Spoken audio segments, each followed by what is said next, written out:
বিড়াল হচ্ছে সবচেয়ে সুন্দর একটা প্রাণী। বিড়ালটা হচ্ছে আমাদের আবেগের জায়গা, ভালোবাসার জায়গা। নবীজির একটা বিড়াল ছিল, নাম হচ্ছে মোয়েজ্জা।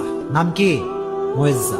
একটা হাদিসে এসেছে, অবাক করা হাদিস। দেখেন, নবীজি একবার ঘরে প্রবেশ করলেন, নবীজির জামা রাখা আছে।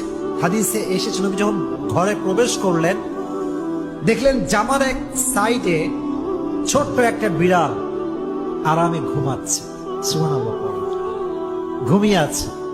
নবী যখন আসলেন, তিনি চাইলে ডাকতে পারতেন যে বিড়াল ওঠো, আমার নামাজের সময় হয়ে গেছে, আমার জামা আমাকে দাও। এই হাদিসটি আমি সকালে পড়েছি, বড্ড অবাক হয়েছে। হাদিসে এসেছে নবী বিড়ালকে ডাকেন নাই, তার শরীরে স্পর্শ করেন নাই।